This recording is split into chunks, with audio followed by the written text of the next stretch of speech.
Welcome to the fourth week of our series called Out of Darkness. Sometimes life feels heavy. Maybe there's a rough patch in your marriage or challenges at work, a crisis in your health, or you don't have some big, terrible problem you're facing. Maybe you just feel unhappy, unfulfilled, and have no idea why.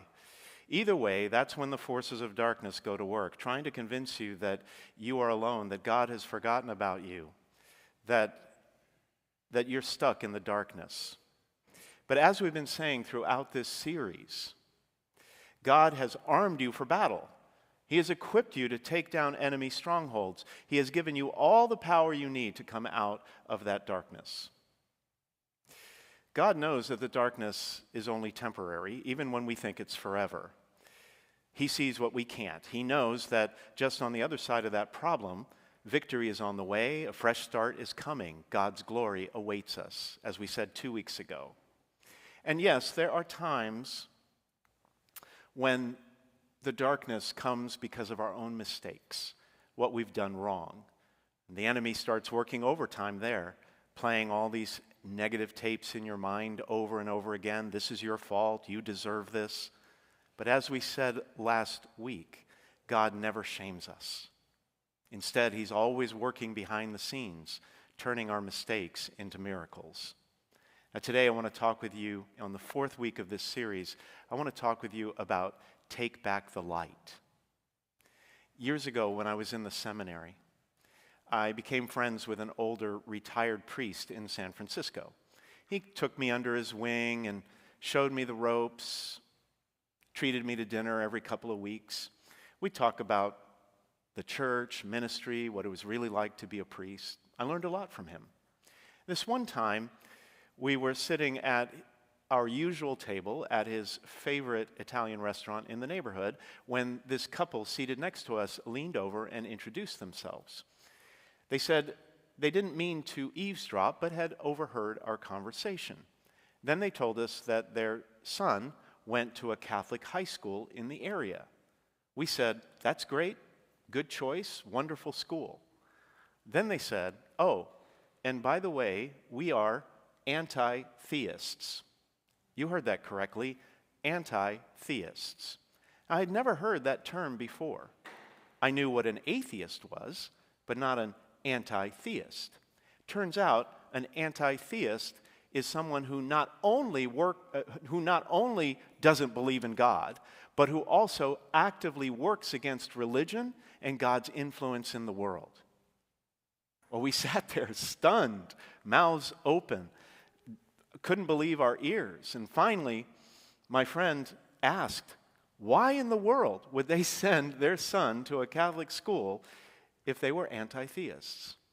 And I will never forget their response. They looked straight at us and they said, "Oh, we're not worried. They'll never convert him." They were saying that God's light, his truth, his beauty, his goodness would have absolutely no impact, no effect on their son. He would stay in darkness. But that is not why you were born. That is not why you came into the world. You were not created to perpetuate the darkness like those anti-theists. You were not put here to suppress the light. You were made for just the opposite. You were made to take back the light. In today's gospel, Jesus healed a man born blind. He had never seen a sunset, a starry sky, a beautiful flower, or another human being. But now, for the first time in his life, he could see. And you would think that the people around him would be happy, grateful, thanking God for the miracle. But instead, there was a great deal of confusion and misunderstanding and division. The man's own neighbors couldn't agree on who this man was, much less how his eyes were opened. And the religious leaders were also perplexed. Some of the Pharisees said about Jesus, "This man is not from God because he does not keep the Sabbath." But others said, "How can a sinful man do such signs?" And there was a division among them. When the man's parents were called in to testify, they were so afraid of the Pharisees so afraid of being kicked out of the synagogue if they said something wrong, they denied knowing anything except that their son had indeed been born blind. And then, when they called the man back, the Pharisees called the man back and demanded that he agree with them that Jesus was a sinner, and he refused, they kicked him out. You look at this story, and here's what's so amazing. For the first time, this man could see, but no one else could. For the people around him, the darkness seemed to only deepen. The leaders got defensive. The neighbors got confused. His parents got scared. But this is what the darkness always does. It confuses things. It clouds the situation. And if we're not careful, we can easily find ourselves wandering into that same kind of darkness. Not all at once. Not with some big fall necessarily. Often it's just a little compromise here, a little cynicism there. The enemy knows that the most tempting road away from God, is not always this dramatic detour or sharp turn in the wrong direction. Often it's the gentle slope down, the small drift off course, the path gradually leading away from the light. You stop praying like you used to. You tell yourself you're just tired. You stop serving other people like you used to. You tell yourself you're just busy. You stop believing like you used to, believing in miracles like you used to. You've been disappointed. So you tell yourself you're just being realistic. And before you know it, you're standing in some pretty dim light or no light at all. When that happens, what you have to do, the only thing you can do, the thing you must do, is take back the light. A few months ago, I got this letter from a great family here in our parish telling me how this church changed their lives. They had always been a good family, close-knit, faithful, went to church on Sundays. But they said that after finding this community a couple of years ago, they really started stepping into the light in a whole new way. Their son drives from Berkeley every Sunday now to attend Mass here. Their daughter recently talked about God's plan when she broke up with her boyfriend and was heartbroken over it. Another one of their children made a New Year's resolution with her dad to pray every day for the whole year. They just have gotten even closer than they were before. However, recently, they did something a little naughty. Now, I just need to set the record straight right up front because they seem to claim that I somehow encouraged this, endorsed it, supported it, recommended it, but I just want to be clear, the jury is still out on that. The fact is still in dispute, and I can neither confirm nor deny this. But here's what happened. They were out late one night walking in their neighborhood, and they had had a lot of conflict recently with some of their neighbors. Seemed to be a lot of misunderstanding, a lot of darkness, and so they decided to let the light in. Their college-age son, we'll call him Sam. The names have been changed to protect the innocent, or the not-so-innocent. There is Sam, right there, on the right-hand side of that screen. He is shimmying up one of the 10-foot columns, decorative columns, at the entrance to their neighborhood. And under the cover of darkness, he planted a statue of the Blessed Virgin Mary right on the top of that column. You can see it there in that picture on the left. It was like when an army raises a flag claiming victory over a territory.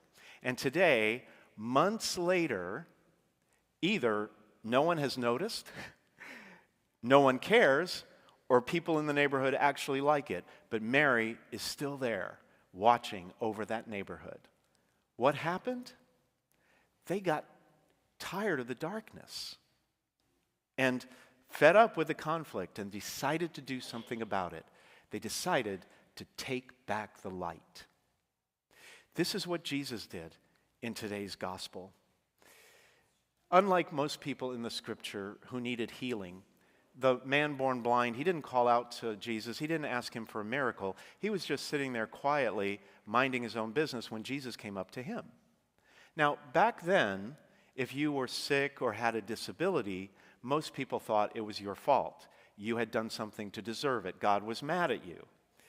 That's why the disciples asked Jesus whether the man born blind or his parents had done something wrong. But Jesus said, neither the man nor his parents sinned. It is so that the works of God might be made visible through him. You see, Jesus knew, he saw what other people didn't see. They saw just a beggar, a sinner, a blind man. But Jesus saw a child of God. And he saw an opportunity to reveal his true identity.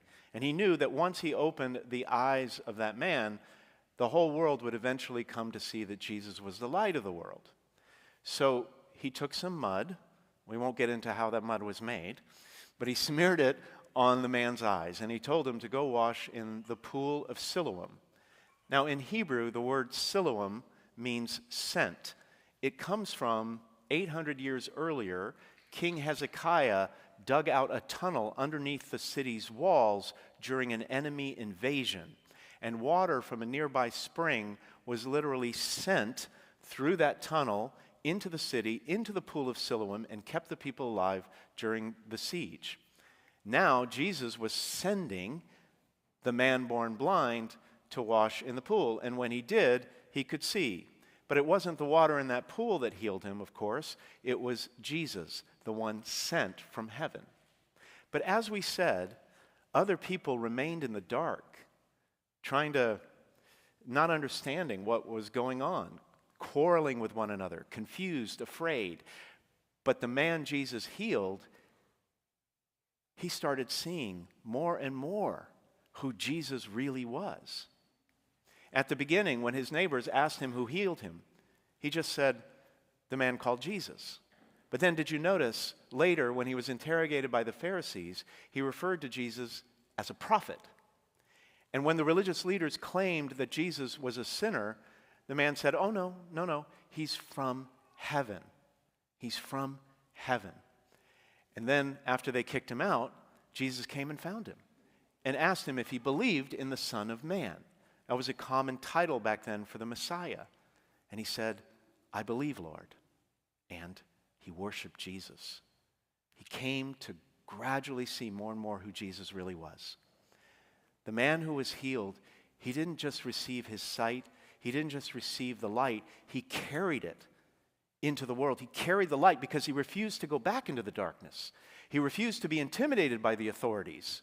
He refused to become embroiled in all that confusion, mistrust, and division. Instead, he chose to take back the light.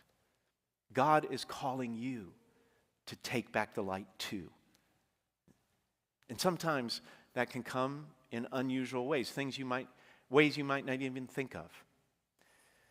For example, years ago, my father passed away at a young age from colon cancer. I was 23 at the time, and I was just coming back to God. After 10 years of living through a whole lot of darkness in my life, little by little, I was taking back the light for myself, going to church and growing stronger in my faith every day. My father had never been a religious man, but on the night he passed, I overheard him calling out to God, God, help me. God, please help me. And I believe in God's great mercy, that was enough to save my father's soul. The next day, no one in the family knew what to do about a funeral. So I started calling churches nearby, Catholic churches, and no one would even talk to me because my father had not been a Catholic. The college where he taught told us that we should just hold a small reception in one of the rooms there on the campus, invite a few people, serve a little coffee and cake, play a little music in the background, and, call it a day. But I insisted on giving my father a proper funeral. So I kept calling every church I could think of, and kept being turned away until one priest I had never met before at a church 60 miles away said he would drive to Atlanta and he would celebrate my father's funeral mass. He didn't hesitate. He didn't have to think about it. He didn't ask any questions. He just said he would come. And I will be forever grateful to Monsignor Michael Joseph Reagan for his generosity. I will remember him and his kindness forever. After that funeral, many of my father's atheist friends came up and said how meaningful the service had been, how it had deeply touched them. But even more amazing than that, my mother and my brother had been away from the faith, had drifted away from God for many years like I had. But after the funeral, they started coming back. They started connecting with God again, and eventually my mother became Catholic, and my brother became the faithful, devoted Christian man that he is today. I can't explain it, but somehow deep down I know that God used my father's 11th hour confession of faith and his death to help his family and maybe even some of his friends take back the light for themselves. That's how good our God is. The enemy wants to keep you in darkness. He wants you to stay in a state of confusion and disagreement with others. But God wants to show his glory through you, like he did with the man born blind. I think we can all agree that the world does not need more opinions.